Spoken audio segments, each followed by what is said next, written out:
Salam, hər vaxtınız xeyir. Əziz izləyicilər, mən Sabir Sabirzadə. Bugün sizlərlə zəif adam kimdir, güclü adam kimdir, onlardan danışacağıq. İndi isə başlayaq. Güclü insan o deməkdir ki, məsələn, bir kişi ailəsini qoruyur, qadını qoruyur, məsəl üçün, anasını, bacısını, məhrəmini qoruyur. Bu isə güclü kişi deməkdir. Məsələn, dürüst danışır, ağzının danışığını bilir, söymür, təhqir eləmir, nalayiq sözlər danışmır.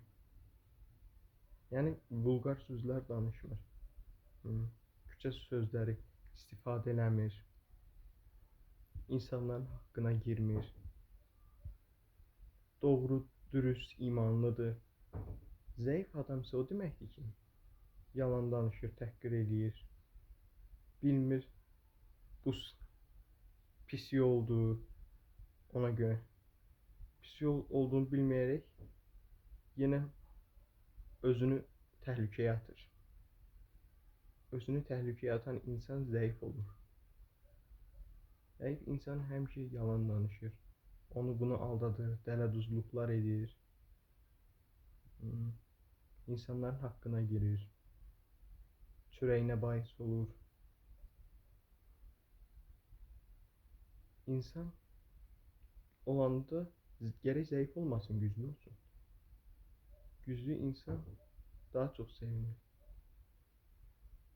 Əgər güclü insana təhqir edilirsə, o zəif insana layiqli cavab verməlidir.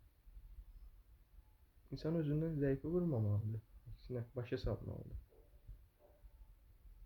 Zəif insanlar heç nəyi anlamırlar. Daima yalan danışırlar, xəbərçilik eləyirlər, şeytançılıqla məşğul olurlar, çirkin əməllərlə məşğul olurlar.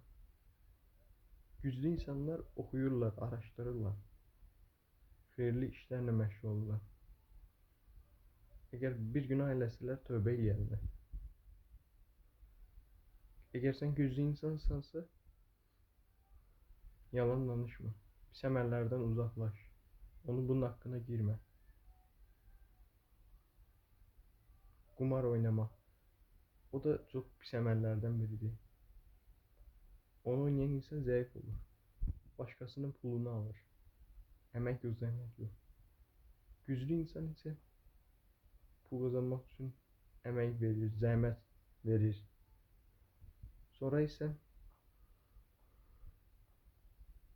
ailəsinə baxır, ailəsini dolandırır. Əmək, zəhmət olsun ki, bu da yaxşı olsun. Bunu edən insan güclü insandır.